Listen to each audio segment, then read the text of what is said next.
Olá, mais uma vez vamos conversar ao vivo com os alunos do curso de Pedagogia Unesp-Univesp para saber mais a respeito da disciplina 16, disciplina que se chama Conteúdo e Didática de Alfabetização. E quem está aqui conosco é a professora autora da disciplina 16, a Sônia Maria Coelho, da Faculdade de Ciências e Tecnologia da Unesp de Presidente Prudente. Tudo bem, professora? Tudo bem. Bom, nós já estamos recebendo perguntas dos alunos dos vários polos espalhados pelo Estado e que essas perguntas vão ser respondidas pela professora Sônia logo após o intervalo na segunda parte desse programa.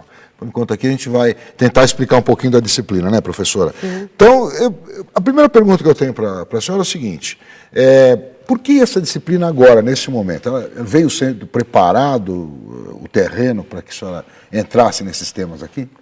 Bem, pela própria organização do curso de Pedagogia proposto pela Unesp e Univesp, a disciplina faz parte do currículo de pedagogia, né? Todos os conteúdos e metodologias das disciplinas que compõem o currículo do ensino fundamental e também da educação infantil. E nós percebemos e vimos no decorrer do curso, aqui vocês receberam todos os professores autores e organizadores de cadernos que trouxeram os diferentes conteúdos que formaram uma base, um fundamento para a discussão de todos esses conteúdos e de todas essas metodologias que compõem este bloco atual. E aí, a partir daí, você acha que já está na hora de falar da didática, de alfabetização? Então, nós iniciamos o bloco com a disciplina didática, que resgatou, ou pelo menos tentou fazê-lo, em todas as áreas e com todos os professores que estão como alunos nos nossos cursos, no nosso curso, que eles pensem sobre o seu papel, que eles repensem suas práticas e que eles possam atuar de uma forma mais incisiva e que realmente se proponham a atuar como professores, organizadores, orientadores e instrutores em algumas situações mais específicas.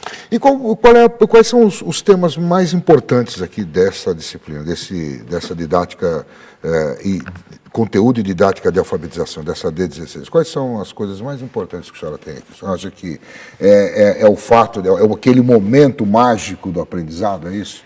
Sim, há uma grande preocupação em todo o país pelas questões da alfabetização em face dos índices que nós temos percebido, que temos sabido, sobre o analfabetismo ou analfabetismo funcional, ou questões que dizem respeito aos nossos professores que estão lá nas salas de aula, encontrando alunos de ensino médio com dificuldades de leitura, de interpretação de textos e de produção desses mesmos textos. Portanto, a questão da alfabetização, ela está na base deste problema.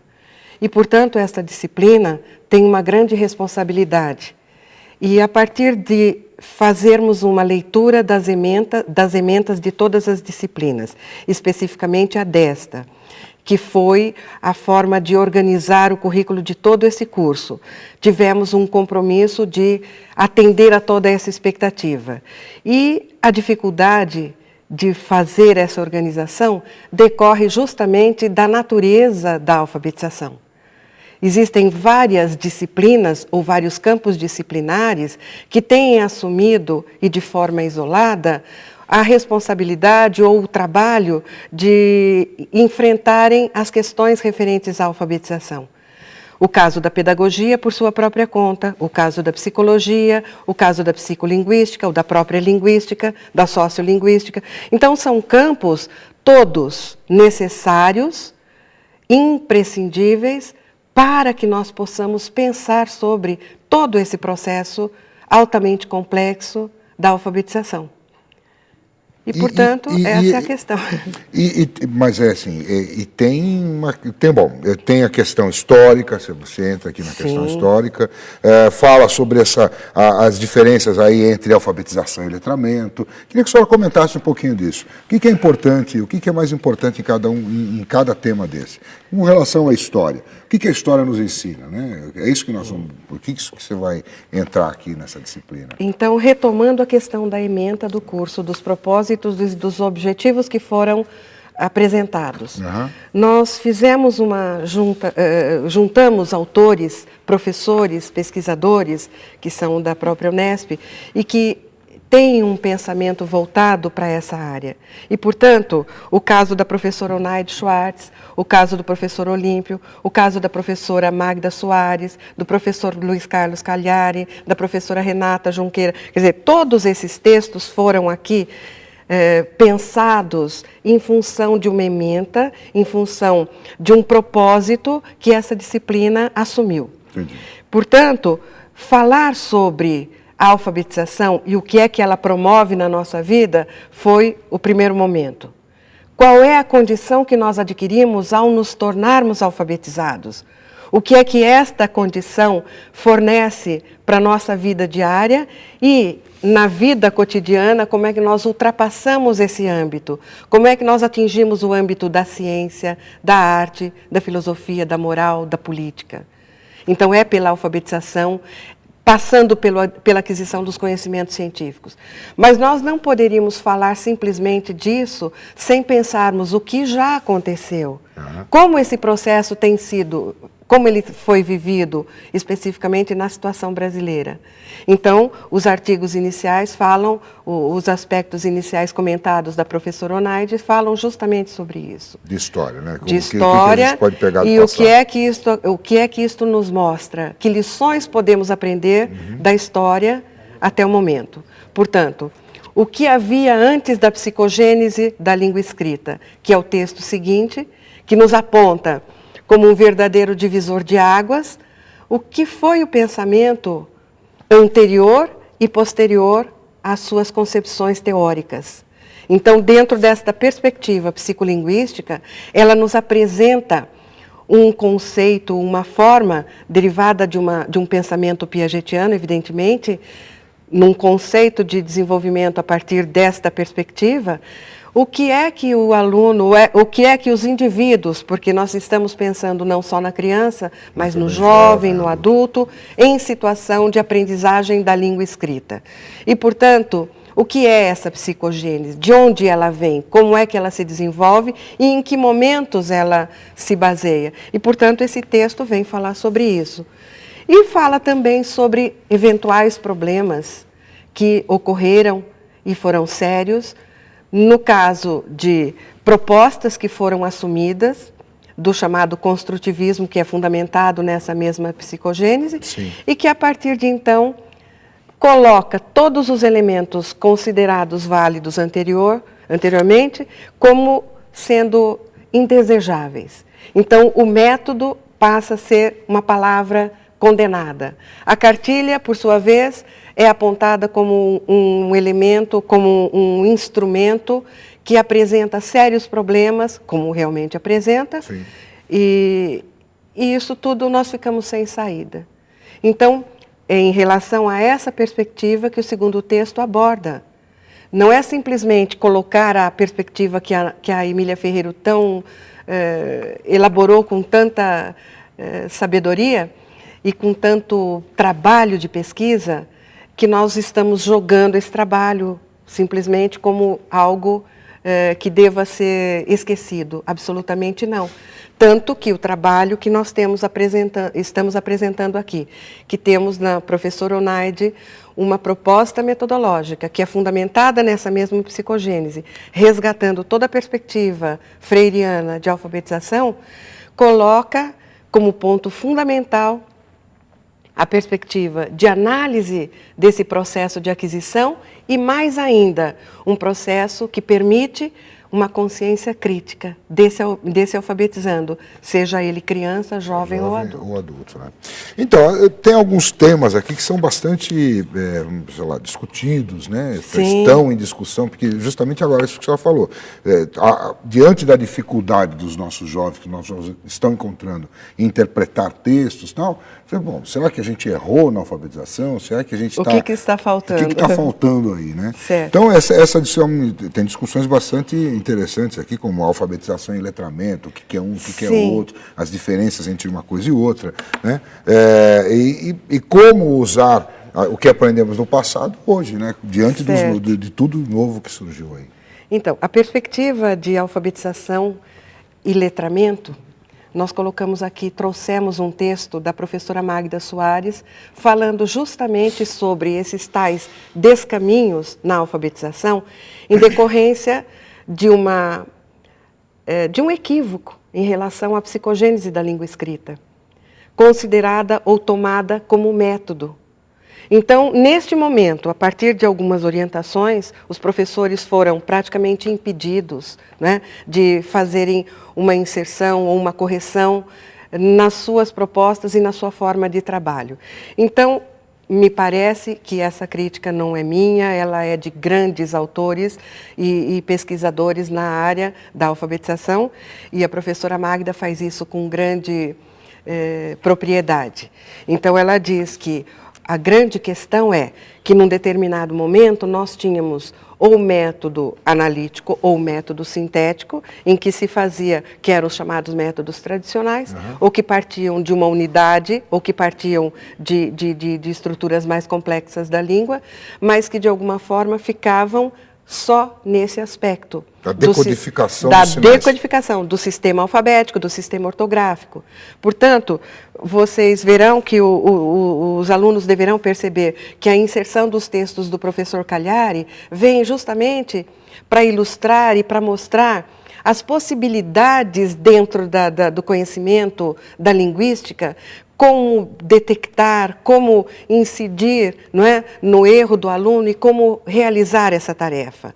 Agora, voltando à questão apontada pela professora Magda, a questão do letramento, esta alfabetização, ela é necessária, fundamental, mas ela é indissociável desse processo mais amplo de inserção deste aluno que está sendo alfabetizado num âmbito mais amplo, numa questão que é mais social, mais contextualizada e que o coloca diante de situações em que ele vê a leitura como algo que diz respeito às suas condições de vida, às suas necessidades, ou seja, para que ele tenha um desempenho social adequado, para que ele tenha um crescimento dentro dessa sociedade. Então, esse processo de letramento.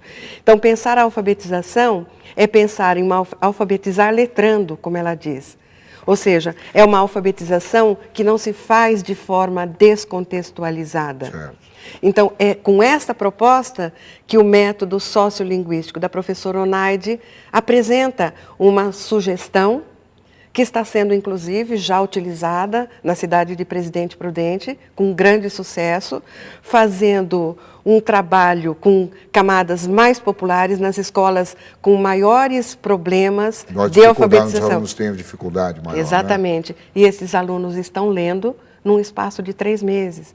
Portanto, isso é possível fazer? É sim. O que nós não podemos é aceitar índices e mais índices de analfabetismo e continuarmos fazendo teoria.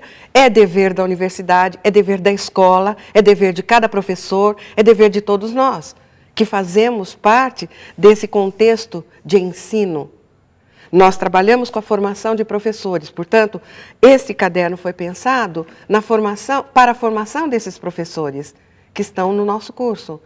Mesmo que eles sejam professores de matemática, de biologia, de química, ou de artes ou português. Porque são professores que devem estar sentindo os reflexos da alfabetização incompleta ou do analfabetismo funcional de alguns de seus alunos. Tá certo. O que tem gerado situações extremas de agressividade, de violência e tudo mais dentro das escolas. Exatamente. Bom, professor, vamos fazer o seguinte, eu preciso agora fazer um intervalo, a gente vai fazer um intervalinho rápido, daqui a pouquinho a gente volta e para tentar responder, já tem algumas perguntas de alunos aqui e a gente vai tentar responder. E aquilo que a gente não conseguir responder, a senhora depois encaminha para eles. Tudo bem. Então vamos fazer um intervalo rápido, voltamos já, um minutinho só. Muito bem, estamos de volta aqui nessa nossa conversa com a professora autora da disciplina 16, professora Sônia Maria Coelho, lá da Faculdade de Ciências e Tecnologia da Unesp, de Presidente Prudente. Ela é professora autora dessa disciplina Conteúdo e Didática de Alfabetização, disciplina importantíssima, né, professora? Bom, a senhora já estava explicando mais ou menos como é que vai se dar o curso, quais são os textos e tal, e tem algumas perguntas aqui. Tem uma aqui do Polo de Rio Claro, que a pessoa pergunta assim: diante dos conceitos teóricos apresentados na disciplina sobre o desenvolvimento da criança, como é que a professora encara a antecipação da idade para ingresso no ensino fundamental e a consequente antecipação da alfabetização? Veja bem, algumas escolas acabam utilizando este primeiro ano como sendo um último ano de educação infantil. Tá. E a Esse primeiro ano antecipado, o senhor está falando? Sim. Ah, tá. Porque, na verdade, essa questão ela foi mais financeira do que propriamente pedagógica, não é? Porque a educação infantil não tinha todo esse financiamento, então retirou-se da educação infantil uma série, incluiu-se no ensino fundamental, porque já faz parte de um outro processo de financiamento da educação. Mas, voltando à questão do ponto de vista do desenvolvimento da criança, ela até pode ser alfabetizada neste primeiro ano. Eu acho que os professores que estão recebendo, eu não sei como é que estão todas as escolas, mas, em geral, as escolas que eu conheço, elas estão fazendo um trabalho de continuidade, de desenvolvimento de todas as possibilidades que a criança tem, de desenvolver as suas habilidades, a sua capacidade de discernimento e tudo mais, que é propriedade e condição, né, necessária para que ela entre no processo de alfabetização. Então, algumas professoras adiantam esse processo e outras deixam para o segundo ano. Então, isso varia de uma escola para outra, mas a tendência é que essa criança permaneça neste primeiro ano como uma criança ainda da educação infantil, com um trabalho dentro da educação infantil. Não existem pesquisas que dizem que é melhor começar o letramento antes ou não? Veja bem, na educação infantil esse letramento é bem possível. E ele pode ser feito. Então, ele favorece, inclusive, a inserção da criança no mundo das letras ou no mundo da alfabetização. Então, facilita também. Então, algumas crianças serão alfabetizadas neste processo. Então, nós não podemos impedi-la. Eu acho que não se trata de forçá-la, já que ela foi retirada de uma condição em que não era obrigatória essa alfabetização. Mas ela também não pode ser impedida. Então, neste primeiro ano, a maioria das escolas particulares acaba alfabetizando, porque isso é um diferencial que eles apresentam aos pais. Porém, na rede estadual ou na rede municipal, a maioria das nossas escolas foram municipalizadas. E, portanto, eles fazem esse trabalho de uma forma diferenciada. Ou seja, os alunos continuam com essas atividades, também ainda com atividades de letramento, e o trabalho de alfabetização inicia-se praticamente no segundo ano. Tá bem, vamos ver outra pergunta aqui. Agora uma do polo de... Não, chegou um monte. Nossa, chegou bastante pergunta, viu, professor? Polo de Sorocaba, o Zé Renato. Como diminuir o número de alunos que chegam na quinta série sem saber ler e escrever? Você estava falando isso ainda há pouco, né? Nós nos referimos a uma questão de método, os programas existentes, né, que o Estado tem apontado e tem indicado para os municípios e que os municípios não conseguem fugir e colocar a sua própria metodologia. Eu indiquei o caso de Presidente Prudente, eles agem de uma forma, digamos assim, experimental. A questão é, para não deixar o aluno chegar no quinto ano completamente defasado em relação à sua alfabetização, é preciso incidir nesse processo, nesse trabalho, ter técnica, ter método, ter ferramentas apropriadas para tudo isso. Inclusive, um dos objetivos dessa disciplina foi inserir as novas tecnologias e o seu papel dentro da disciplina. Elas não vão substituir o professor, mas elas vão ajudar o professor de uma forma a atrair esse aluno, a mostrar a esse aluno um outro universo que eles desejam estar no qual eles desejam se inserir, para que eles percebam que para estar nele, eles precisam ler e escrever apropriadamente. Quer dizer, apresentar o computador e falar, para você entrar aí, você tem que aprender a ler, é isso? Exato.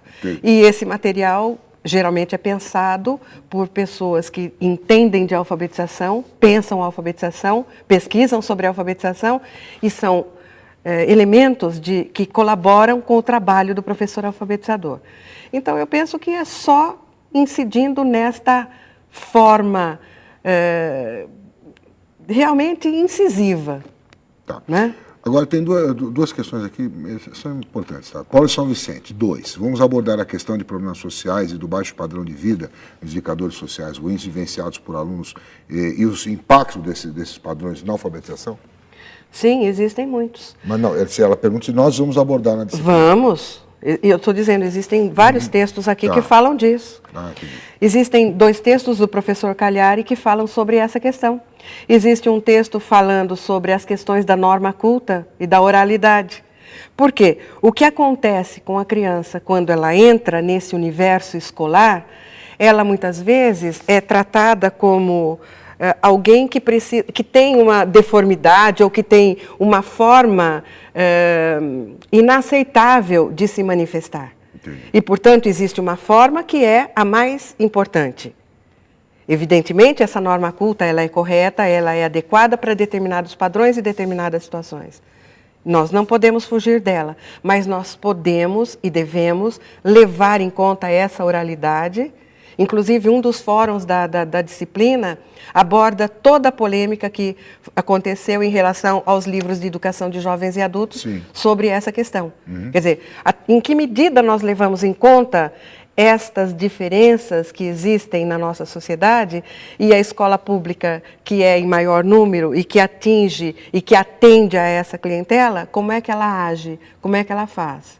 Então, tem textos aqui, por exemplo, sobre o letramento literário, e que mostra e que aponta caminhos possíveis, perfeitamente possíveis e perfeitamente agradáveis para crianças de qualquer nível econômico-social. Perfeito. Vamos aqui. Professora, Polo São Vicente 2. Uso da cartilha predominando o ensino, partindo da letra para no final chegar ao texto, sendo assim descontextualizado, pode explicar o alto índice de analfabetismo funcional, uma vez que primeiro o aluno aprende a decodificar para depois chegar ao trabalho com a função social? Também um tema que você estava tratando no primeiro bloco. Então, a questão do uso isolado de um método de alfabetização, ou pelo método sintético, né? Começando das menores unidades, ou começando pelo método analítico, né? Com frases ou tal. Dependendo de como isso é feito, numa forma descontextualizada, sem levar em conta os processos necessários de letramento, ou seja, de incluir este sujeito em processo de alfabetização, num contexto em que ele perceba a leitura como um elemento necessário e que essa leitura que ele faz, não adianta eu chegar para um aluno que não está alfabetizado, que não tem o domínio dessa técnica, que não tem a ferramenta necessária, que ele leia ou que ele decore textos. Então, o grande problema da cartilha é que, muitas vezes, a criança decora, ou o próprio jovem, e adultos também, decoram determinadas formações, né, da cartilha, não serve para nada. Então, o processo de alfabetização, sim, precisa ensinar o que é a palavra, onde ela se insere, como é que é o som dessa palavra, que significado ela tem, e como é que ela se insere, em que contextos, em que produções essas palavras se encontram. Então, certo. Aí é o processo de letramento. Vamos lá para a Assis. Professora, como pensar o planejamento para a alfabetização do aluno com deficiência intelectual no ensino regular? Isso está no seu jogo aí, não? No curso? Está. Não especificamente tratando da questão da deficiência mental. Até porque a deficiência intelectual, ela é própria de um eixo que está articulando esta disciplina e outras mais. A professora Elisa esteve aqui falando sobre isso. No momento seguinte do eixo articulador, ela vai abordar a questão da disciplina, da alfabetização, vinculada à nossa disciplina. Entendi. Então, eu não sou a professora autora, eu sou a professora organizadora, eu sou uma das autoras. Somos 3 autoras aqui dentro desse caderno. Sim. A professora Elisandra, a professora Onaide e outros autores que foram chamados para compor este material, não é? Então, a preocupação, ao trazermos uma proposta que tem sido utilizada, que tem formas de pesquisa para comprovar o seu uso e que mostra a possibilidade de alfabetização, certamente alcançará resultados positivos com crianças que tenham déficit intelectual. Intelectual. Agora, dependendo desses níveis, as dificuldades serão maiores ou menores, evidentemente. Cada um tem uma forma de tratar. Existem crianças que se alfabetizam com uma certa facilidade, mesmo em face desse déficit. Outras praticamente não conseguem. Vamos lá. Polo de Ourinhos. Qual a melhor forma de se alfabetizar alunos que se encontram em defasagem de idade séria, ou seja, alunos que já passaram da idade que normalmente ocorre, em que normalmente ocorre a alfabetização e ainda não se encontram alfabetizadas? Bom, a partir de uma certa idade ele vai para a classe de jovens e adultos. Tá. Mas eu, inclusive, tive uma classe de alunos muito diferenciados em que eu tinha alunos com 6 anos e eu tinha alunos com 14. Então, a mesma questão que se apresenta para o professor, veja bem, as classes serão quase sempre muito heterogêneas. O sonho da classe homogênea foi o sonho da minha vida durante muito tempo. Depois eu percebi que as experiências que determinados alunos têm com a sua própria idade e com as suas condições de vida pode ser usado em favor de um processo. Tá. Né? Então, se estiver nesse limite de 15 anos, ele vai para uma educação mais apropriada, pensando justamente na sua faixa etária. Antes disso, ele fica na classe comum, né? Então, geralmente, aquela criança ou aquele aluno que vai passando, entra ano, sai ano, e ele vai ficando, né, sem nenhum tipo de atendimento, fica lá na fileira dos mortos, sem um tipo de atendimento, quando muitas vezes um trabalho específico com determinadas dificuldades, porque o problema muitas vezes está em localizar qual é o problema do aluno. Ultrapassada aquela fase, ele pode deslanchar. Tá. Então, é uma questão de diagnóstico também de que dificuldades essa pessoa, essa criança encontra. Professora, antes da gente, já nosso tempo já está se esgotando, eu queria saber o seguinte, tem uma coisa importante a senhora falar aqui, algumas atividades dessa disciplina vão valer como estágio, explica isso rapidamente para a gente. Sim, dentre todas as atividades selecionadas para estruturar esse caderno, porque tratando-se de um curso semipresencial, isso já é praxe. Tá. São 59 atividades, 12 avaliativas. 4 delas podem ser convalidadas como horas de estágio. Uma delas trata-se de produção de textos de crianças, de educação infantil e de ensino fundamental. Então, é importante que os professores que vão recolher esse material estejam presentes e vejam como isso vai acontecer. Então, eles vão fazer a análise desse material e este trabalho vai contar 1 hora de estágio para educação infantil e 1 hora para ensino fundamental. Tá. As outras atividades, da mesma forma.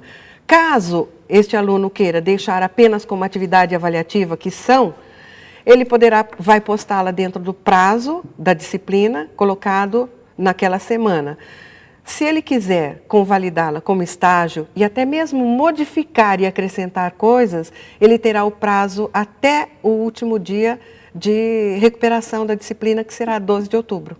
Tá, então ele pode, se quiser, ele pode. Pode, não é obrigatório. Claro. Agora, como nós sabemos das dificuldades que os nossos alunos enfrentam pela carga horária de trabalho que possuem, nós sabemos que a inserção daqui para frente, as outras disciplinas também poderão incluir atividades dessa natureza para que esses alunos contem já horas de estágio com esses trabalhos.